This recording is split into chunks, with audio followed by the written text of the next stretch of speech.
Hi there, and welcome back to How to Sell in Any Economy with Lee Cassells, Catherine Brownlee, and myself, Stan Peak. We're here today talking about episode 5 from our bestseller, How to Sell in Any Economy. There we go, Yep. available on Amazon. And today we want to do is go deep on the principle we discuss in our book, specifically chapter 4, and that is creating your ideal customer avatar. If you've been watching this show, in episode 3 and episode 4, we talk a little bit about value proposition, and constructing your ideal customer avatar is a big part of that. So we want to go deeper today.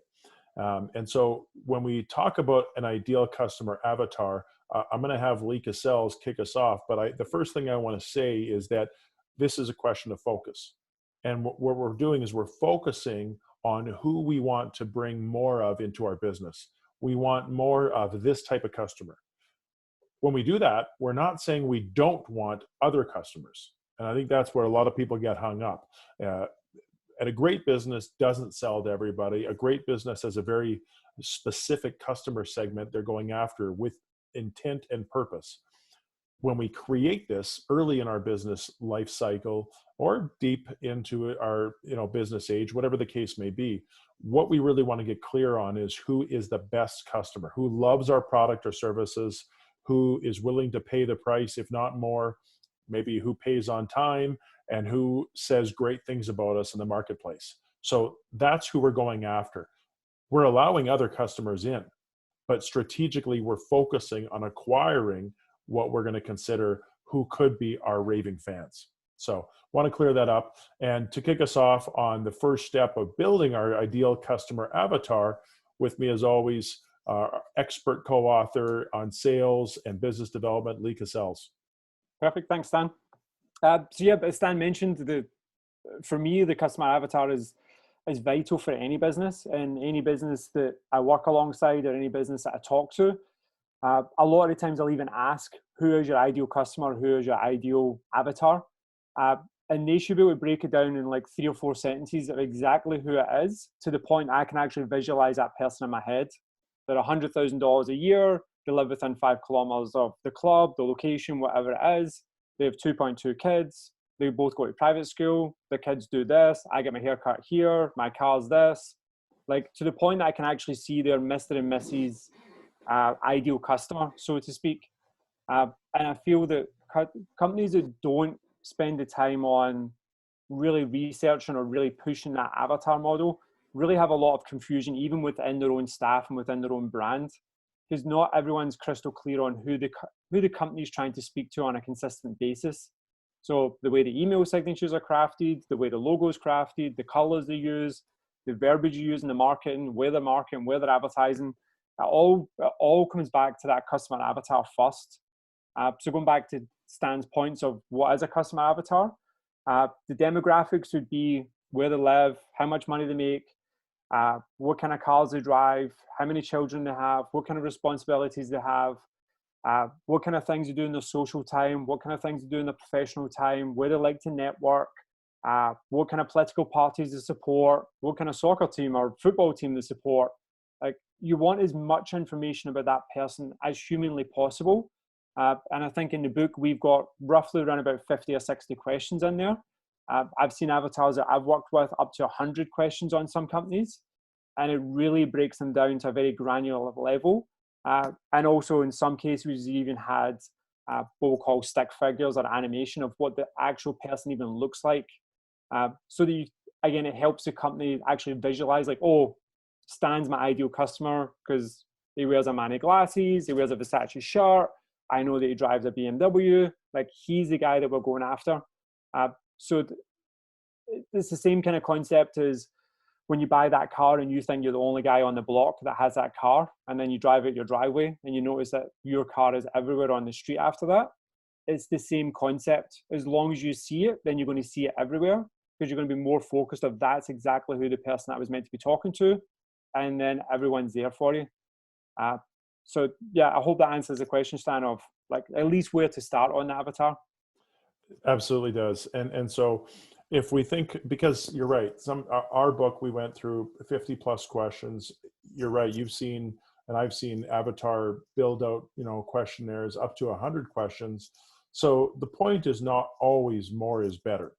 If we were to kind of organize the information we need on our avatars into buckets, the first bucket would be demographics, and you alluded to a lot of these, right? Household income, what cars they drive, lifestyle factors like charities they might be involved in, or clubs they might belong to, where they live, number of children, where they are in their career. That's all demographic information.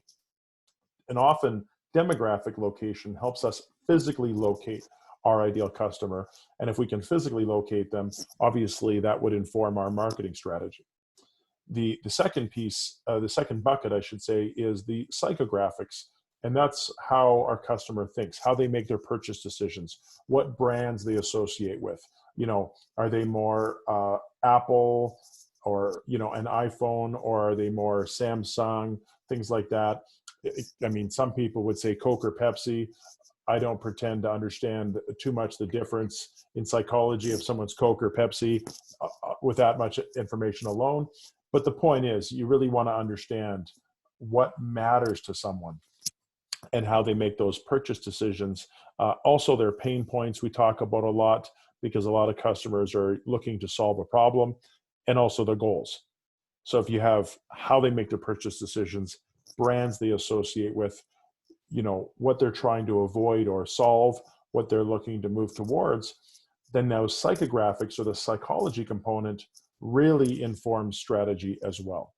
So if we have the demographics and the psychographics, then really we've got a strong background understanding, and our overarching business strategy, not just our marketing and sales strategy, can then be informed. So it's a critical piece. We really, anytime we do consulting work with different customers, as Lee alluded to, it's one of the first questions we ask, because everything else from there is critical. It's not so much how you make money, it's who you serve. If you understand that question, there's more ways to make money as opposed to what economic opportunities you can see. So anything else to add, Lee, on the ideal customer avatar? Nothing I can think of off the top of my head right now. I think you covered it all. Perfect. One thing to quickly address is we did talk a lot about business to consumer, or selling to an individual. Obviously, there's a lot of companies that are B2B, business to business. And so the same process works. You could look at the demographics, number of employees, revenue, number of years in business, location, or number of locations as the demographic factors, also including your industry. The psychographics, again, what are the core values of the organization? How do they go about their business and selecting vendors? There's lots of how they make their purchase decisions. Also, who is the buying team? When you're selling to a business, you're rarely talking to one decision maker. You're often talking to a number of decision makers. So that's an important aspect of the B2B psychographic pillar. But it's the same process as you talked about. So if we understand who our ideal customer is, we are much better suited to go about serving them. And the more value we can provide for our customer base, the more value we can command in exchange. So the ideal customer avatar is an absolute business essential. It's not just a sales strategy. But thanks as always for joining us for How to Sell in Any Economy. On behalf of Catherine Brownlee, who will be joining us for other episodes, Lee Cassels and myself, Stan Peak, thanks a lot, and stay tuned for more episodes of How to Sell in Any Economy. Thank you.